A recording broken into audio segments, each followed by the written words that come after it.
Jadi khazanah itu banyak. Untuk melawan penyakit itu ketakutan itu bahaya, karena bisa mengganggu imunitas tubuh. Orang harus percaya diri, harus pede. Meskipun harus hati-hati, tapi harus tetap pede. Dengan demikian imunitas tubuh kita terjaga. Jadi ya sudah seperti itu. Semua orang punya cara untuk menjaga diri masing-masing. Kemudian tentang Pak Ahmad Siddiq, saya tahu banyak karena dulu saya masih ingat. Ini sekaligus ijazah pada cucu-cucunya. Kalau sama anaknya tidak berani saya. Sama cucu-cucunya. Saya masih ingat Mbah Ahmad Siddiq itu sangat loyal sama yang namanya negara.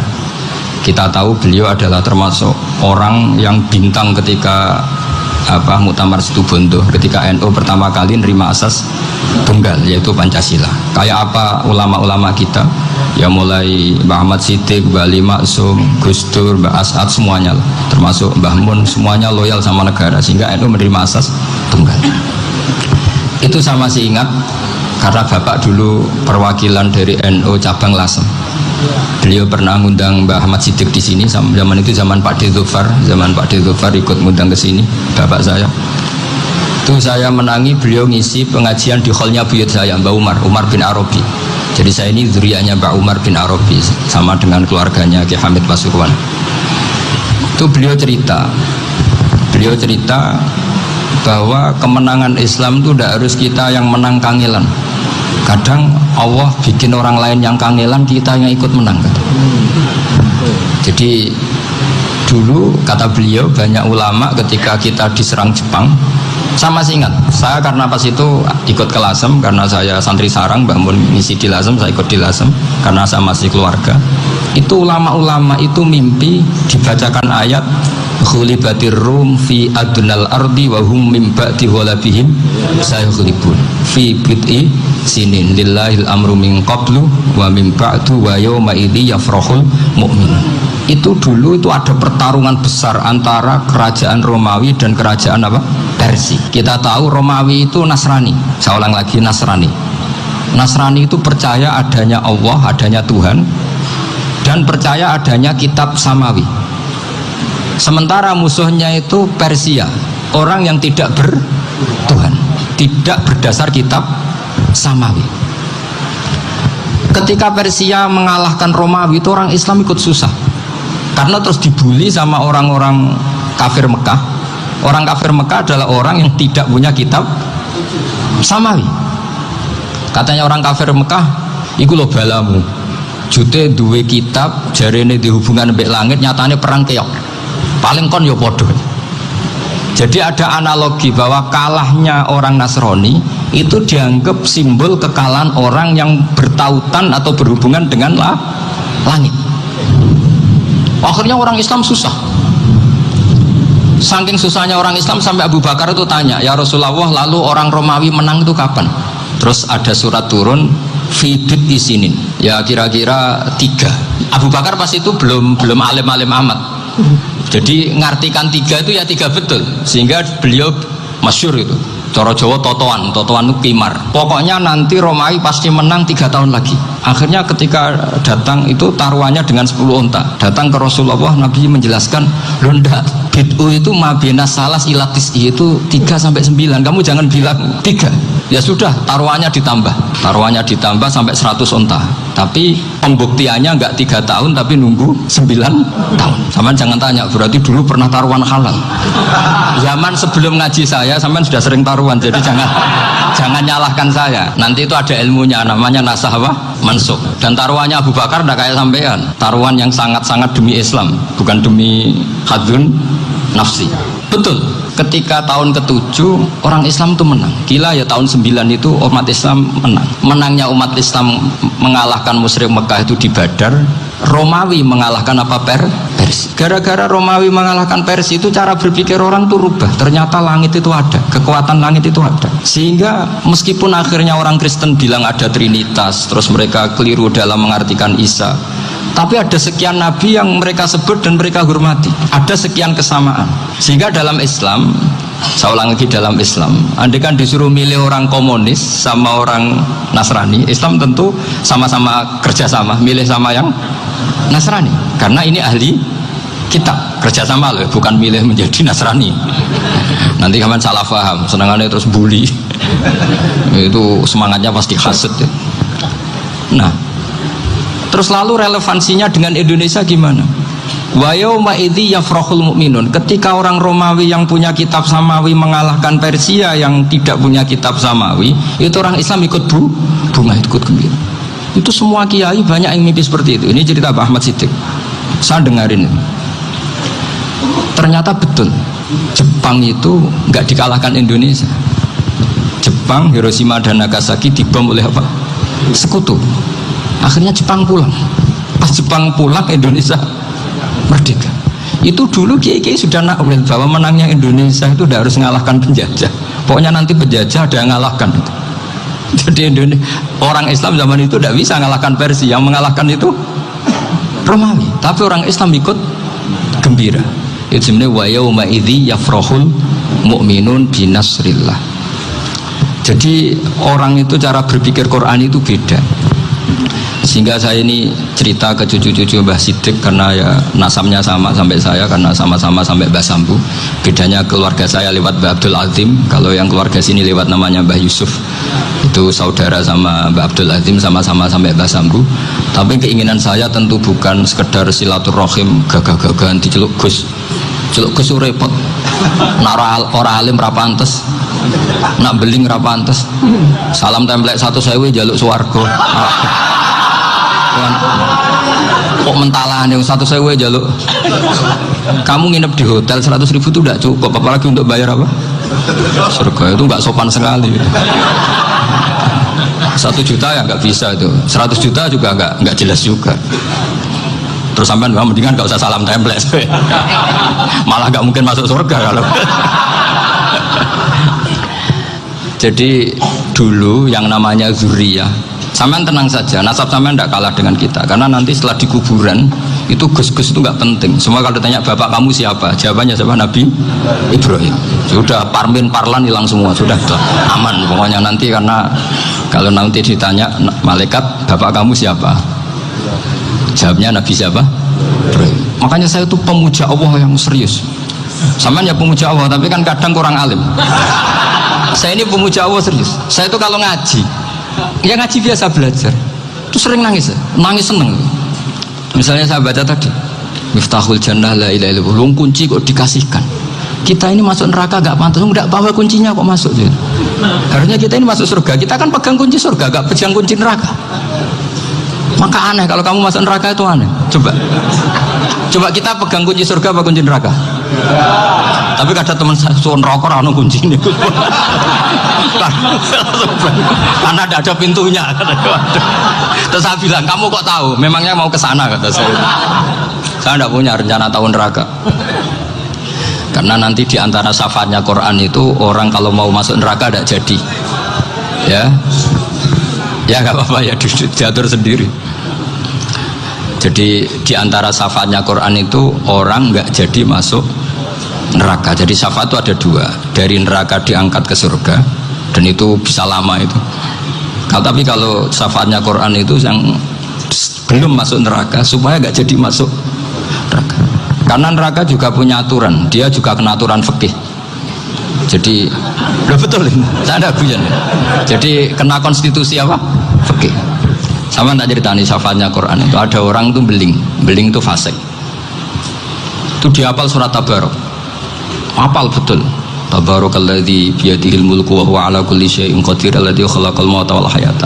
Pertanyaannya gini, boleh enggak orang menginjek surat Baqarah? Boleh enggak? Enggak. Padahal orang hafal Quran itu artinya ayat itu ada di hatinya. Fa inna wa ta'ala la yu'adzibu qalban wa al-Qur'ana. Allah tidak akan menyiksa hati yang menyimpan Quran, yang jadi flash disknya Quran, yang jadi rekaman Quran. Singkat cerita orang ini hafal. Pas ketemu Mungkar Nakir prosedur kan, ini orang fasik mau diantemin sama Mungkar Nakir. Prosedur ya, dia kan prosedur standar. Si surat Tabarak akhirnya menjelma jadi seseorang yang gagah berani. Kamu nggak boleh nyiksa orang ini. Saya ini kalamuah. Kalau kamu nyiksa dia berarti nyiksa saya. Kamu berani sama kalamuah? Wah ya tidak berani dari Mungkar Nakir. Tapi orang itu nakal, harus saya gebukin. Tapi kata Quran tadi, tapi saya di situ pasti kena saya. Oh debat. nggak ada lajnahnya, ini nggak ikut. Kalau Gus Firjon ikut jadi lajnah. Kalau jadi lajnah pasti kroninan, kalau santrinya dimenangkan nanti. Akhirnya debat. Ya sudah, kita ketemu Allah. Akhirnya Mungkar Nakir sama Quran tadi surat Tabarok datang sowan sama Allah. Terus kata Allah, memangnya kenapa Mungkar Nakir? Saya harus nyiksa dia karena dia fasik ya Allah. Memangnya kenapa surat Tabarok? Saya ada di situ. Menurut aturan orang tuh nggak boleh injak-injak Quran. Kalau dia nuduk saya, nuduk Quran, itu harus dikasih tahu fikihnya Mungkar Nakir.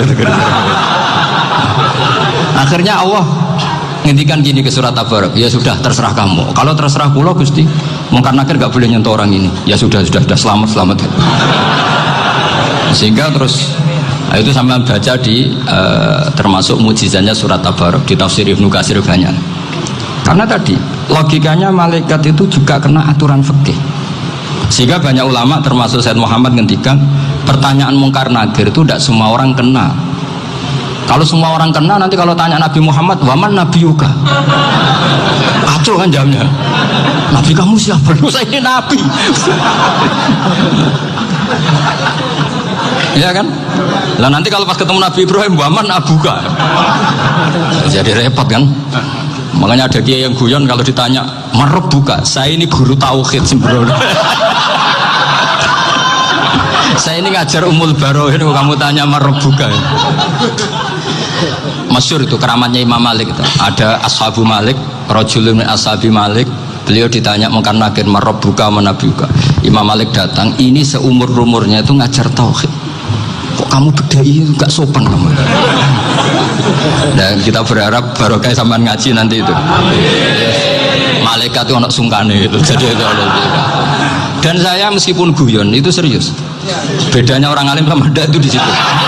Kalau orang alim itu guyon itu masih benar, masih serius. Coba saya bacakan ayatnya. Ala inna auliya Allahi la khaufun alaihim wa lahum yahzanun.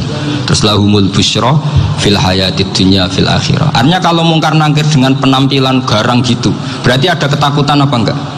Ada. Padahal ciri utama walinya Allah tidak ada ketakutan.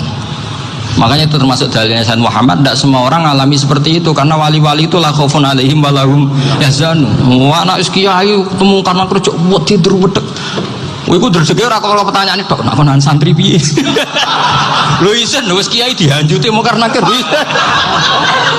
Malu gak kira-kira? Mesti pelengahan konan santri piye. Nah jawabannya gampang karena pernah ngajar tauhid. Makanya Sayyidina Ali ini cerita ini ada di kitab Nurul Dholam. Sama lihat di kitab Nurul Dholam karangannya Syekh Nawawi Banten. Itu Sayyidina Ali itu ya, andekan orang biasa mungkin ya agak-agak hasut, tapi ini wali gak boleh kamu katakan hasut. Dia itu mangkal sama Umar. Orang kok setiap orang pernah dibentak, apa dia berani bentak Mungkar Nakir? Penasaran dia. Bagaimana kerengnya Umar itu berlanjut enggak gitu kira-kira. Akhirnya minta, ya Allah saya minta kasyaf. Ya karena yang minta Sayyidina Ali karena mau wajah dituruti sama kasyaf. Dilihat Sayyidina Umar pas meninggal itu. Jadi hasud itu ya kadang penting asal baik. Ya betul, bahasa Kanjeng Nabi kadang la hasada illa fisnaten. Itu Nabi membahasakan ya hasad. Gus Firson aja yang nafsirkan ghabtah itu kan gaya-gayanan sebagai ulama. Aslinya Nabi ngendikannya itu la hasada illa fisnaten. Ulama yang ganti itu namanya ghabtah. Wong Nabi sendiri nyebut hasad loh, kamu tafsiri ghabtah. Ya hasad ya hasad.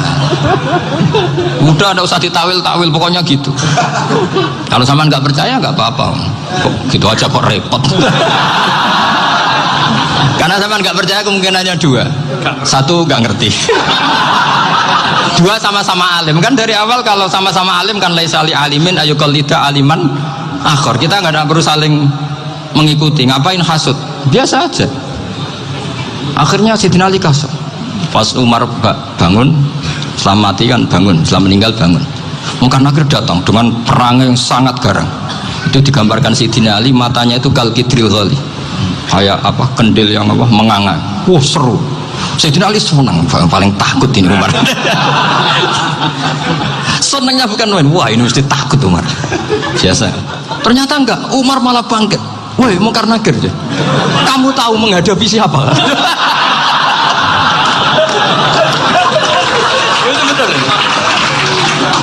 Kamu itu menghadapi temannya ahabbal khalqi ilallah. Yang diandalkan temannya bukan dia. Kamu tahu yang kamu hadapi, saya ini teman kekasihnya Allah. Jadi boleh kamu mengandalkan Mbak Virjon. Tapi nanti resikonya mungkar-nakir tanya, itu Virjon siapa? Wah, itu masalah itu kan. Makanya syaratnya wali itu harus ma'rufun fis sama. Di langit sudah populer. Makanya dulu ada orang yang saking seninya Abdul Qadir ditanya apa saja jamnya Abdul Qadir Al-Jilani, itu aman karena beliau populer. Makanya program kita harus populer dulu di langit. Nah, itu nanti kalau dicatut oleh santri-santri nggak apa-apa. Kalau nggak populer nanti dicatat, itu siapa? Masalah ini. Umar itu yang dibanggakan itu, kamu tahu saya siapa? Ya enggak tahu, saya ini temannya kekasihnya Allah. Temannya Muhammad, iya Muhammad Rasulullah. Mikir, waduh, repot. Loh, di dunia aja gitu kan, temannya presiden, temannya panglima, apalagi ini temannya Sayyidul Awalin wal Akhirin. Di dunia aja bilang temannya presiden, menteri, orang sudah takut, apalagi ini temannya Sayyidul Awalin. Hanya mengkar-nakir terus konfirmasi sama Allah, gimana ya Allah ini ngadepi. Sebetulnya diandalkan itu temannya, bukan dia. Wah, akhirnya sama Allah dibilang, ya bu, ya sama seorang seperti itu bu yang sopan. Terus semenjak itu mungkar-nakir itu nggak selalu berpenampilan seperti itu, sangat. Jadi semoga itu konsisten sampai nanti. Jadi kamu kalau ingin nggak takut mungkar-nakir, jadi wali dulu. Karena syaratnya tadi hanya wali sing la khaufun alaihim wa lahum yahzanun lahumul busyra fil hayatid dunya fil akhir. Jadi orang itu kalau ngaji itu harus khatam. Jangan semuanya kena pertanyaan. Dan kalau semuanya kena pertanyaan nanti repot. Kalau Nabi Muhammad ditanya waman Nabi juga. Nabimu siapa? Lu kan terus jadi aneh. Jadi makanya ketika Sayyid Muhammad semua ulama lah, nggak ada am kecuali ditaksis. Kecuali sifatnya Allah, misalnya bikulli syai'in alim, ya benar-benar bikulli syai'in. Tapi kalau am semuanya pasti ada taksis, meskipun dalam muhawarah muhadasah biasa. Misalnya contoh gampang, istri kamu baru seneng kamu, mas nak pengen apa-apa itu lapor aku, gak apa-apa mas, mesti aku seneng gak sama lapor. Iku dia pengen wayo, langsung jadi apa wae. Mesti apa wae, maksudnya kecuali itu gitu. Padahal kalau ngomong, mas sampean ingin apa saja tak dukung, sampean bilang pengen gue itu wayo. Kira-kira disetujui apa enggak? Sama seperti kita kalau punya teman akrab, wah senang omahku gak apa-apa, anggap ya omahmu dewe, terus mlebu-mlebu kamar. Jadi tidak ada am kecuali di taksis. Artinya kalau ada cerita bahwa orang mati pasti ngalami ditanya mungkar-nakir, itu pasti ada am yang di taksis. Itu pasti juga dialami para anbiya, para auliya. Karena ciri utama wali itu la khaufun alaihim walahum yahzanun. Kemudian saya yang mau cerita ya, supaya sampean bisa menghadapi dunia global ini, tak bawa tafsir Munir termasuk tadi. Kenapa orang Islam, Rasulullah SAW itu lebih senang kalau yang menang itu orang Nasrani Romawi, ketimbang yang menang itu orang Faris, dalam hal ini ateis. Karena orang ateis itu lebih ngeri. Sebetulnya beberapa penemuan sains, terutama di ilmu medis, itu orang Amerika, kayak cloning. Tapi orang Amerika itu masih dilarang oleh gereja untuk mengaplikasi, karena nanti bayi cloning itu dipakai suku cadang. Di Amerika masih ditentang oleh fatwa-fatwa agama baik Islam maupun Kristen. Tapi di Cina itu dipraktekkan karena nggak ada halangan agama. Di Cina itu biasa ada kondom diolah lagi jadi alat-alat aksesoris. Di Amerika tidak ada karena masih ada agama, masih ada larangan. Sehingga orang Islam itu lebih takut kalau yang menang itu Persia, karena terus cara berpikir ternyata Tuhan itu tidak ada, langit tidak ada perannya. Jadi ketika yang menang Nasrani masih berpikir itu pertolongan Tuhan, meskipun mungkin cara mengatakan Tuhan beda dengan kita. Tapi ada satu kesamaan bahwa kekuatan samawi itu ada. Jadi disebut ghulibatir rum fi adnal ardi wa hum min ba'di ghalabihim saghlibun. Di sini diterangkan oleh Syekh Nawawi supaya kamu tidak salah paham. Sebetulnya saya kamu katakan misalnya wah itu faham liberal, sebenarnya saya tidak tersiksa. Cuma takut yang mengatakan seperti itu cek goblokir atau ngaji gitu. Itu aja masalah saya. Ini saya baca ini karangannya Syekh Nawawi, karena tadi kata Mbak Firjon ngaji itu harus sama orang yang bersanad. Saya ini kalah sama beliau itu berkali-kali. Secara nasab saya harus manggil Mbah. Secara silsilah ilmu saya juga kalah lagi. Saya sering disewani sama cucu-cucu Syekhona Khalil. Kiai Siddiq itu termasuk murid dekat beliau, Syekhona Khalil. Kalau itu berarti kan Gus Firjon, Ahmad, terus Mbah Siddiq. Mbah Siddiq ngaji Syekhona Khalil. Syekhona Khalil itu pernah ngaji langsung sama Sayyid Zaini Tahlan. Berarti beliau dari Sayyid Zaini Tahlan itu baru generasi kelima. Sementara saya itu sudah ke-7 atau ke-6. Saya, Mbah Mun, Mbah Karim misalnya, Mbah Hashim, Mbah Mahfud Termas, Sayyid Abi Bakar Sato yang ngarangnya Anatul Talibin, baru Sayyid Zaini Tahlan. Berarti saya ke-7, kalah lagi. Tapi untuk jadi wali biasanya cepat saya. Karena syaratnya jadi mbah itu ngalah demi putu. Jadi kalau beliau ngotot, saya dulu Gusti, saya mbahnya, wah itu mbah yang nggak baik. Pasti jatahnya dikasihkan apa? Cucunya dulu. Makanya Abdul Muthalib itu orang yang dapat wangsit, tapi yang jadi nabi itu cucunya. Jadi dalil saya banyak. Sebenarnya Abdul Muthalib itu sudah sering dapat wangsit. Karena saya bahasakan wahyu, Nabi yang protes, enggak Nabi kok dapat wahyu. Tapi sebetulnya Abdul Muthalib itu masyhur itu. Kalimat-kalimatnya menunjukkan bahwa beliau itu sudah dapat wahyu kalau nanti cucunya itu jadi apa? Nabi. Makanya senangnya bukan main Abdul Muthalib sama Rasulullah. Putu seneng, mbah seneng putu. Jadi mungkin, jadi sampean enggak usah protes loh. Yang jadi wali kok cucunya dulu. Betul. Dulu Mbah Hamid Pasuruan itu kalau Mbah Ahmad Siddiq ke sana, Mbah Hamid Pasuruan kalau manggil Mbah Ahmad Siddiq itu paman. Tapi pamannya minta ijazah ke ponakan. Apa ya gara-gara itu memang. Kalau itu masih berlaku apa? Ngalah masih. Kayaknya masih apa? Hawannya masih. Hawannya masih. Karena melihat tren-tren langit masih gitu kayaknya masih. Masih itu. Ya. Tapi mbahnya tetap dapat jatah, tenang saja nanti. Tapi memang sebaiknya mbah itu legowo. Rasulullah Muhammad SAW itu terkenal min dzurriyyati Ibrahim. Tapi kata Rasulullah, ana dakwatu Ibrahim wa bisyaratu Isa. Aku nganti ngene iki barokah dongane Nabi siapa? Ibrahim. Jadi dongane Nabi Ibrahim ya tiba teng putu. Jadi banyak bukti bahwa jatuhnya ke putu gitu. Tadi saya di kamar sama beliau berduaan. Nih Mbah sing dadi wali di sini, aku webang. Cocokan tadi. Nah, kenapa saya akhir-akhir ini gulirkan daftar wali? Kenapa? Saya ini resah ya, orang sudah ingin dicintai pejabat, dicintai tetangga, dicintai teman. Tapi kadang-kadang orang lupa lagi dicintai Allah. Makanya saya meskipun guyon, tapi ini amdan, bukan sahwan. Supaya orang punya cita-cita lagi jadi wali, ingin dicintai Allah. Kita ini terlalu lama ingin dicintai makhluk. Boyau naik kelas sedikit lah. Ingin dicintai Allah Subhanahu. Meskipun saya guyon, tapi tadi guyon saya tuh lebih serius ketimbang serius Anda. Karena tak pikir saya tuh kalau pergi itu seneng ngebis, bukan karena saya tidak punya mobil, tapi saya sering mau butuh itu supaya gak diganggu, karena saya tuh harus punya waktu sendiri. Kalau ngebis kan ketemu orang gak kenal, tapi sekarang ya gak susah, banyak yang kenal. Dan susahnya lagi gak minta ijazah, minta foto. Aduh, orang wepet tuh. Mau dibenci itu umatnya Rasulullah Shallallahu Alaihi Wasallam, mau disetujui itu sanatnya mana? Kalau ketemu orang alim minta apa? Foto. Itu nggak ada sanatnya. Nggak tahu saya itu mazhab dari mana itu. Ya mazhab milenial yang jelas itu kan. Ini tak baca ya biar dapat, karena ini kenangan saya sama Mbah Ahmad Siddiq. Saya masih ingat betul beliau ngisi hallnya Mbah Abdullah bin Umar, berarti abahnya Mbah Hamid. Karena mbah saya itu Fatimah binti Khalid bin Umar, kalau Mbah Hamid itu Hamid bin Abdullah bin Umar.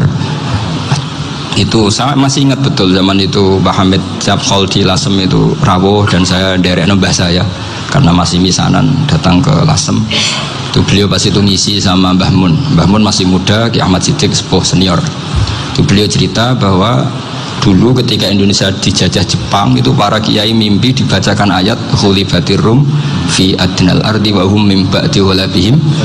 Terus ada kiai yang tanya, takwilannya gimana? Ya nanti Jepang pulang bukan karena kita yang mengalahkan, tapi Jepang ada yang mengalahkan sendiri meskipun tidak kita. Kayak dulu Faris tidak dikalahkan Islam tapi dikalahkan Romawi, tapi yang senang umat Islam. Wa yauma idzi yafrahul mu'min. Itu luar biasa ulama-ulama kita. Delalah kejadiannya Indonesia seperti itu, yaitu kita tidak mengalahkan Jepang tapi Jepang pulang sendiri karena dikalahkan apa? Sekutu. Ya ini saya baca, ini tidak usah dicek bacanya bener apa enggak, sudah aman apa? Aman. Karena kalau saya salah itu ya sengaja, artinya ya sengaja saja, ya biasa maksudnya. Saya kemarin ngisi di Pondok Pelosok, di Pondok Al Munawir Jogja. Salah itu ada dua, ada salah memang benar-benar salah, itu nggak apa-apa, bisa dimakfu karena mesti sangke wong goblok salah yang terus itu. Ada salah bawaan ilmu, itu repot tuh dadaninnya. Karena misalnya kita yang biasa belajar qiraah sabah wayah sibuhu, mesti diulang lagi wayah sabuhu, karena qiraahnya Imam Asim itu hasibah yah sabu bifathis sin, sementara kita kalau ngaji kitab kulino yah sibuh. Sehingga kita yang biasa belajar sabah itu kalau baca kitab itu kayak orang bingung. Kadang-kadang yang ngaji juga bingung. Gus Pak mau di bulan pilih. Ya tepat-tepatan. Ada yang mengatakan Gus Pak bingung, ada yang mengatakan Gus Pak alim alama. Ya tepat-tepatan nasib. Karena memang ya sabah memang seperti itu. Misalnya kufuan. Kufuan itu Imam Asim baca kufuan. Tapi beliau punya murid namanya Syu'bah. Itu kalau baca kuf'an. Makanya kita itu, ini kan khataman Quran ya, jadi saya menyinggung sedikit tentang qiraah sabah. Tadi beliau juga sudah tak kasih kitab saya Hifdzuna Li'adal Mushaf. Sama tak ajari latihan sabah, memang angel ya. Makanya yang nggak bisa itu wong pinter, sudah tahu angel ya nggak usah diteruskan kan. Orang menghindari barang angel itu pinter apa goblok? Pinter. Berarti wong goblok pinter. Saya tuh makanya sama orang goblok tuh respect. Jadi orang alim tuh angel apa gampang? Angel. Menghindari barang angel pinter apa goblok? Loh, orang menghindari barang angel pinter apa goblok? Pinter. Berarti wong goblok pinter. Jadi saya sama orang-orang goblok itu respect. Sudah tahu jadi orang alim angel ya barang angel ya harus dihindari. Makanya saya ini insya Allah umatnya Nabi yang termasuk yang terbaik. Amin. Karena mencintai umatnya Nabi termasuk yang goblok. Waduh, itu tidak gampang itu. Karena tadi sudah tahu ya, seperti itu loh orang naik Panjat Pinang itu yang naik karena ingin hadiah. Yang nonton sudah tahu wah licin kok dinaikin mau keplotok ya. Tapi orang sepakat yang nonton juga pinter karena sudah tahu ribet kok. Tukun yang pasar gak kena lah apa mainnya. Sama juga gitu. Ngalim tafsir angel, ngalim fikih angel. Nanti akarek ngaji ngerekam kan gampang. Itu pintar apa goblok? Pintar. Ya. Makanya kula niku mbok burohno ngono tok. Saya tadi dinasihati Mbak Virjon, muga-muga hati saya selamat. Saya itu meskipun kata orang banyak, muhibin saya banyak, tapi saya insya Allah tidak riya. Saya itu pakai kitab namanya Tasfitul Fuad, itu karangannya Said Abdul Al-Haddad. Ketika beliau punya muhibin banyak ditanya, bagaimana ya Habib Anda menjaga hati Anda? Jamnya Said Abdul Al-Haddad itu nih, innama azzamu Allah. Mereka itu sebenarnya menghormati Allah, cuma butuh sarana, dan itu saya. Jadi saya tahu sama semua itu mencintai Quran, mencintai sunnah Rasul, mencintai hadis-hadis Rasul. Cuma sampean kan karena nggak paham, terus manfaatkan saya. Jadi sebenarnya saya ini korban. Korban. Jadi saya mau riak gimana? Korban kok mau. Bangganya di mana tuh? Coba sampean misalnya ngaji tafsir, belajar sendiri kan susah. Terkibnya susah, maknanya susah, bahkan beli kitabnya kadang nggak kuat. Untuk jadi alim tafsir itu kan harus beli kitab. Loh, saya sering belajar kitab itu jutaan. Tafsir Tobari, saya pernah beli kitab Fakhrur Razi itu berapa coba? 27 jilid. Karangannya Fakhrur, belum karangannya ulama modern Imam Sa'rawi. Itu berapa jilid? Itu jutaan. Saya kemarin juga dihadiahi kitab Pak Quraish Shihab namanya Faidul Bari fi Syarhil Bukhari. Pak Quraish Shihab yang terkenal. Dia sering diskusi sama saya ngasih hadiah beliau ngasih hadiah saya. Wah itu harganya nggak kuat. Tidak kuat kadang di Indonesia nggak ada coba. Dan sama orang hebat menghindari kesulitan itu. Nah, kesulatan itu sebab ngaji ikut, kalau nggak paham dirukuk rekamannya sudah gitu. Pinter mana sampean sampai saya? Pinter sampean kan? Bikin sosis susah, beli aja kok repot kan? Makanya nggak boleh orang bilang, wah aku goblok reso tafsir, aku wong pinter. Makanya nanti kalau saya ketemu Nabi tidak termasuk orang yang mentahkir orang Islam. Kafabil mari isman ayah kira akhahul muslim. Jadi cukup orang itu dosa kalau menyepelekan orang Islam, termasuk darani sampean goblok itu dosa. Caranya nggak darani goblok ya tadi di logika tadi. Alim itu angel, ngendari angel itu pinter, berarti wong bodoh pinter ya sudah gitu. Tapi tetap bodoh. Tapi ini satu cara untuk saya respect gitu. Coba orang yang ngaji tafsir saya banyak, mungkin ribuan. Itu sebetulnya mencintai Quran. Karena Quran adalah kitab suci yang panduannya umat Islam. Sangat mencintai Quran. Terus kemudian mereka nggak paham. Terus mencari orang yang memahamkan. Burono lah cara Jawa ini.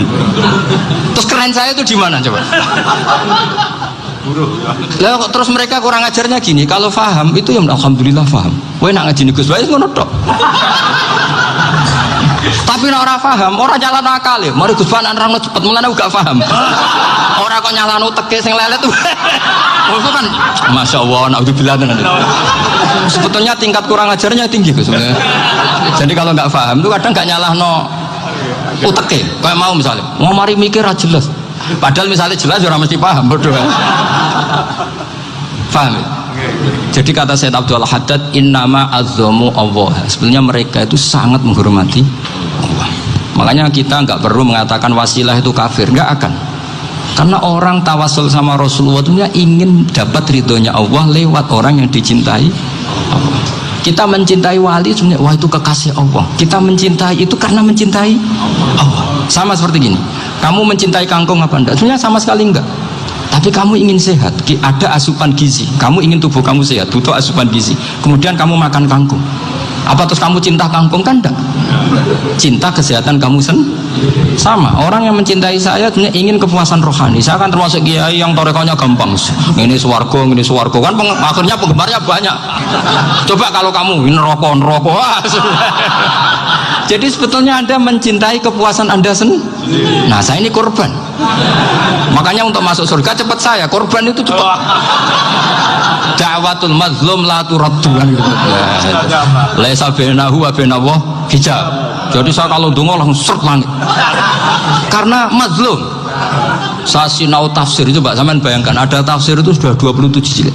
Sekarang Fakhrul Razi itu bulatnya bukan main. Karena dia ahli filsafat. Bulatnya Masya Allah. Sudah gitu sinau Jalalain kadang dikomen oleh Sawi. Sudah kita percaya Jalalain sebeli dibuli Sawi. Percaya Sawi dikandani, oh itu Maliki rasa ribet. Sudah gitu sinau Qurtubi, sinau tafsir Tabari itu susahnya. Belinya susah, belajarnya susah. Padahal saya punya keluarga, punya istri, punya anak. Bayangkan kalau istri saya rewel kayak istri sampai. Wah itu, tapi alhamdulillah enggak. Sama sekali enggak. Allah sudah milihkan, wah ini bahaya kalau punya istri rewel. Imam Sibawai itu kitabnya banyak, tapi yang terbukukan hanya Kitab Sibawai. Karena beliau kalau sudah belajar lupa istri. Hanya pas beliau di pasar, kitabnya dibakar semua sama istrinya. Karena dianggap saingannya. Ternyata yang dicerai tidak kitabnya, malah istrinya. Itu Imam siapa? Sibawai. Tapi alhamdulillah kitab saya nggak terbakar, aman. Saya teruskan ya. Jadi untuk menjaga ria dilatih innama azzamu Allah. Sebenarnya mereka itu menghormati Allah. Sehingga wasail itu sebenarnya nggak pernah jadi subjek pelaku utama, enggak. Tetap Allah. Sebab itu kata Sayyid Muhammad, kamu kok mengatakan wasilah itu kafir itu gimana? Ketika innallaha qad ba'atsa lakum taluta malika. Talut itu ya manusia. PD-nya itu apa? Inna ayata mulkihi ayyatiyakumut tabut fihi sakinatum min rabbikum wa baqiyatum mimma taraka ahlu Musa wa ahlu Harun tahmiluhul malaikah. Jadi beliau pede itu kalau bawa sunduk semacam peti sakti, sing di situ ada baqiyatum mimma taraka ahlu Musa wa ahlu Harun tahmiluhul malaikah. Ya kayak semacam jimat. Tapi saya bukan mensyariatkan jimat enggak, karena nanti banyak penjual yang pembohong juga gitu loh. Cuma cerita, kamu tidak usah mengatakan kafir. Dulu Tolut PD-nya kalau bawa sunduk semacam peti kesaktian yang di situ ada baqiyatum mimma taraka alu Musa wa alu Harun tahmiluhul malaika. Sehingga Khalid bin Walid meskipun beliau sahabat dan menyaksikan wajah Rasulullah SAW, itu bawa sya'aratun min sya'aratihi Rasulullah SAW, bawa rambutnya Nabi. Perang kemana-mana itu diletakkan di pecinya. Nanti sama tanya lagi, masa pakai peci Khalid bin Walid itu? Wah panjang, sampai itu repot. Sampai tak warai ngaji usul fikih. Usul fikih itu kalau ngaji itu ada istilah tangkihul manat. Ini mesti ini wilayah yang kita bisa berdebat sama Mbah Firjon. Dulu itu musuh saya karena saya makili Anwar, beliau makili Peloso. Tapi tahu-tahu kalah tua terus saya mengundurkan diri. Di fikih itu ada istilah, ada tangkihul manat, ada tahqiqul manat, ada tangkihul manat. Tangkih itu kira-kira gini, lafadz hadis itu dibuang sekian untuk tahu bahwa itu madarul hukmi. Misalnya gini, tak beri contoh paling gampang. Sama harus paham, kalau nggak paham nggak pinter-pinter. Ja'a a'rabiyun ila Rasulillah sallallahu alaihi wasallam. Ya karena ini menghormati Mbah Ahmad Siddiq, saya orang alim, jadi ngaji ini tetap ada suasana alim. Ya harus ada suasana alim. Nggak perlu jadi orang alim, tadi susah. Sudah ngindari susah itu pintar. Sudah itu aja. Jadi orang alim susah, ngindari barang susah pintar. Berarti orang tidak alim pintar. Nah, meskipun tetap sudah kita itu pegangi sampai mati nanti. Loh, jadi orang alim itu repot. Itu kata Imam Ghazali, kalau orang alim kalau mau masuk surga itu sama Allah nggak boleh. Kif, kamu nggak boleh langsung masuk surga. Coba cari umat kamu, syafaati dulu. Nah, saya takut nyari sampean tidak bisa kembali. Saya tidak punya rencana itu, pokoknya mau masuk. Boleh sampean kuaduan balik raroh dewa, repot nanti saya. Berat jadi orang alim itu berat. Ya saya teruskan ya. Ada tangkihul manat. Ja'a a'rabiyun ila Rasulillah sallallahu alaihi wasallam. Faqala ahlaktu wa ma ahlakaka qal waqa'tu imraati fi nahari Ramadan. Ya dan kita, saya ini rusak ya Rasulullah. Kenapa? Karena saya menjima istri saya fi nahari Ramadan. Terus kata Nabi, kamu harus bayar kafarah. Napa Nabi kafarah? Puasa 2 bulan. Wong baru 1 hari aja terjadi gitu kok disuruh puasa 2 bulan. Ya tidak kuat ya Rasulullah. Baru berapa hari saya puasa aja kecelakaan seperti itu, apalagi kalau sampai 2 bulan. Tidak ya Rasulullah. Ya sudah kalau gitu kamu pertama ngasih makan apa? Itqu raqabah kan, pertama merdekakan budak. Tapi kan sekarang nggak ada budak, makanya terus sekarang langsung puasa. Wah ini nggak bisa semua. Ya sudah ngasih makan orang 60. Kasihkan siapa ya Rasul? Ya orang fakir. Saya ini paling fakir. Di kampung saya ini orang paling fakir. Jadi mulai dulu orang fakir itu hubungan suami istri itu paling lancar mulai dulu. Makanya orang fakir itu anaknya banyak karena hiburannya hanya itu. Wong Ramadan aja. Coba mau ke ATM nggak punya uang, mau antri di bank nggak punya, mau apa coba? Itu mulai dulu. Ini sanatnya mutasil. Wah, akhirnya sudah sanksinya kan tadi ya, itqu raqabah atau puasa 2 bulan berturut-turut atau ngasih makan 60 orang miskin. Lalu kata ahli usul fikih, kata Arabi dibuang, nggak menjadi catatan hukum. Orang kota pun kalau melakukan itu juga kena sanksi yang sama. Imro'atahu juga dibuang. Andai kan itu dilakukan untuk amatnya juga ketentuannya sama. Nah sekarang perdebatan antara Imam Syafi'i dan Imam Malik begini. Sekarang pertanyaan gini, jima istri itu hukumnya boleh apa haram? Boleh kan? Lalu kalau ada orang tanpa udzur kemudian makan siang-siang, cara Imam Malik hukumnya sama, harus kena sanksi yang sama. Karena sama-sama hadku hurmati Ramadan bi ghairi udzrin syar'iyyin. Sama-sama merusak hukum Ramadan tanpa udzur syar'. Lo jima itu tidak zina. Kan hukumnya jaiz. Nah, sekarang makan hukumnya jaiz, harusnya juga kena ketentuan yang sama. Cara pikirannya Imam Malik. Nah, alhamdulillah Imam Syafi'i gak setuju. Wah, cara setuju repot. Bahkan orang-orang Syafi'i sudah punya khilaf, kalau gitu minum dulu. Iya, biar iftarnya pakai minum. Setelah minum baru jima kan. Ya. Ini sudah menyiapkan khilafnya. Ini khas Syafi'i ini, bongsong rekayasa hukum. Nanti bisa belajar jauh cara ngakali hukum. Makanya guyonan yang masyhur Gus Dur itu gitu. Ada seorang kiai atau Gus lah, ya punya salah, namanya manusia kan punya salah, entah cangkruk entah apa, pokoknya punya salah. Ada wartawan yang ngiranya semua kiai itu orang suci, sehingga tanya sama Gus Dur, Gus itu ada kiai kok ya pokoknya salah lah gitu. Tapi jangan bayangkan dosa besar, enggak, kecil-kecil aja. Itu gimana itu, padahal kiai kan orang suci. Jawabnya Gus Dur lucu, ya justru yang boleh salah itu para kiai, kalau kamu nggak boleh.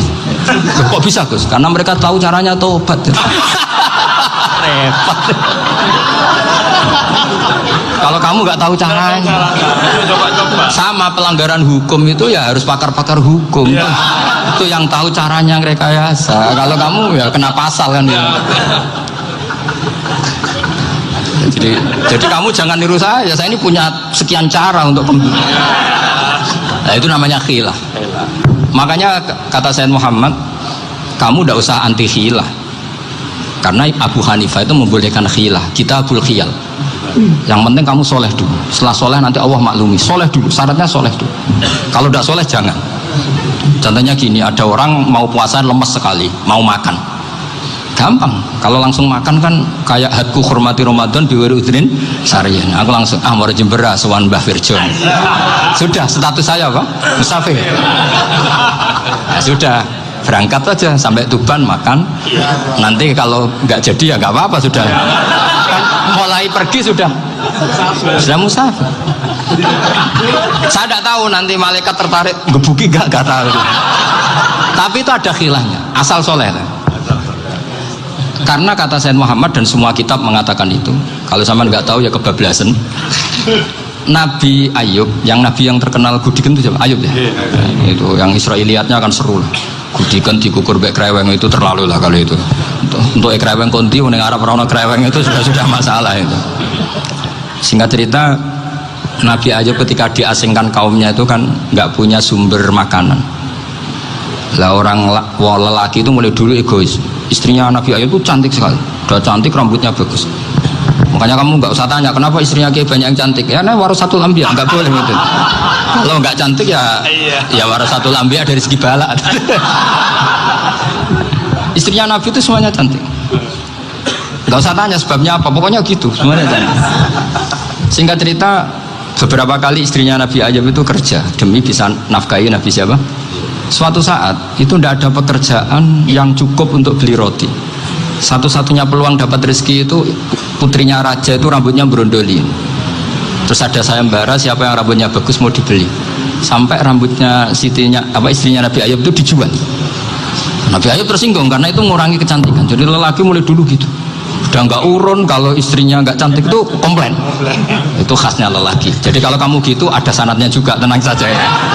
Komplain ya pegawaian itu. Saking mangkalnya Nabi Ayub terus ngendikan la adriban naki mi'ata sautin. Kamu akan saya pukuli dengan mi'ata sautin atau dengan 100 cambuan. Atau mi'ata dikhtin atau mi'ata apalah sesuai konteks zaman itu. Engko namanya pecut tuku konti kok ribet lagi. Singkat cerita akhirnya ketahuan bahwa istrinya menjual itu demi Nabi Ayub. Allah nggak ridho kalau kekasihnya yaitu istrinya Nabi Ayub wis perjuangan kayak gitu malah kena hukuman. Tapi Allah juga nggak ingin kekasihnya yang bernama Ayub melanggar sumpah. Padahal beliau sudah sumpah, wallahi demi Allah nanti tak pukul dengan 100 kali. 100 kali dengan lidi lah misalnya, contoh yang gampang tuh lidi. Akhirnya sama Allah dikasih satu solusi. Wa khud biyadika dikhtan fadrib bihi wala tahnas. Ya sudah, lidi itu ikat jumlahnya 100. Terus pukul sekali saja. Anggap saja sudah 100. Iku pangeran sing wari ngakali ngono iku pangeran. Tapi syaratnya soleh. Syaratnya soleh. Jadi kalau kamu anti khilaf berarti anti ajarannya Allah di ayat itu. Wa khud biyadika dikhtan fadrib bihi wala tahnas. Itu dulu ada, ini cerita di Ithaf, ini cerita terakhir, ini sudah sama jangan nama sudah. Terus pengumuman tadi yang nggak pernah sepuh ngutang saya itu haram tadi. Karena tadi saya punya kewajiban di rumah yang bisa menggugurkan ya kewajiban yang lebih besar. Lebih besar itu ya tadi bisa pernah guru, pernah sepuh, yang jelas gak umur sampean menangkap itu tua serepot itu. Ada raja itu ganteng kaya, senengannya nikah perawan cantik. Itu semua kampung mesti kenal. Mungkin digilir atau gimana pokoknya. Suatu saat ada pemuda suka sama perempuan yang di kampungnya, cantik sekali. Kemudian pemuda ini ternyata pekerja di kerajaan itu. Tiap hari ditanya, wah itu yang di kamu yang cantik siapa? Mau saya nikahin gini. Wah bahaya, ini saingannya raja. Jadi yang dibidik pemuda tadi itu saingannya si raja ini. Orang yang namanya raja kan gengsinya tinggi. Kaifa tankihuha wa qad ra'aitu qad qabbalaha rajulun. Kobok nikahi, saya itu pernah melihat dicium lelaki. Wah, gak mau. Gak gelem, kadang ditambung lan waqat qabbalaha rajulun. Saya pernah melihat sendiri qabbalaha rajulun, dicium oleh lelaki. Wah, sudah gak minat raja langsung gak keren. Suatu saat pemuda tadi nikahi perempuan itu. Rajanya marah-marah, kamu lelaki gak punya harga diri gini. Gak punya selera, gak punya harga diri, sudah pernah dicium orang kok tetap dinikah. Terus bilang ke raja, ta'rif manir rajul, lelaki itu siapa? Abuha. Kamu tahu lelaki itu siapa? Sopo? Abuha. Bapaknya. Saya kan hanya bilang rajulun. Pernah dicium lelaki. Lah pikirannya raja itu lelaki kue-kue ngene iki. Tapi butuhe canom mau raja ben gak sida itu aja tuh. Baru kayak digulirkan gitu waqat qabbalah rajulun. Wah enggak mau. Setelah itu satu saat pegawainya tadi nikahi perempuan. Kamu gak punya harga diri gini. Kamu tahu mandir rajul apa abuha? Wah nak ngono aku gak apa-apa. Lah monggo sakniki wis bojo kula. Ora trimo wis diambung wis macam-macam lah. Lah itu namanya khilah. Apa? Khilah. Kalau di Balawa disebut tauriyah atau apa. Tapi saya tidak ngajari sampean seperti itu. Sudah pinter sebelum saya ajarin. Bongso ngakali kan sudah pinter. Ya ini terakhir tak baca Arabnya saja nanti. Bismillahirrahmanirrahim. Biar dapat barokahnya Syekh Nawawi juga barokahnya guru-guru. Bismillahirrahmanirrahim. Wasababu nuzuli hadil ayati annahu kana baina farisa war rumi qitalun wa kana al musyrikuna yawadduna antaghliba farisu ar-ruma li anna farisa kanu majusiyan ummiyin wal muslimuna yawadduna ghalabatar rum ala faris liqaunihim ahla kitabin. Jadi zaman dulu orang Islam lebih senang kalau yang menang itu orang Nasrani. Kalau bandingannya ateis, karena bagaimanapun percaya kekuatan langit. Sementara orang ateis sama sekali tidak percaya kekuatan. Apapun bedanya kita dengan Nasrani itu ada kesamaan, yaitu percaya adanya kekuatan langit. Sehingga ketika orang Romawi kalah itu orang Islam ikut susah. Paham ya? Makanya ini tak baca biar sampean nggak macam-macam pikirannya. Fab'atha Kisra saat terusnya, ya pokoknya seperti itu. Akhirnya Rasulullah SAW berdoa lebih senang yang menang itu Rom karena ahli kitab. Artinya apa? Kemenangan ahli kitab adalah kemenangan makhluk atau hamba Allah yang mentautkan kekuatan kita di bumi dengan kekuatan langit. Makanya saya berharap selain kita ikhtiar medis, kita harus memperbanyak istighfar. Bagaimanapun semua itu dari Allah Subhanahu wa Ta'ala. Kita menghormati negara dengan ikhtiarnya, tapi saya mohon sekali kita juga istighfar, karena semua itu juga ditentukan oleh Allah, oleh langit.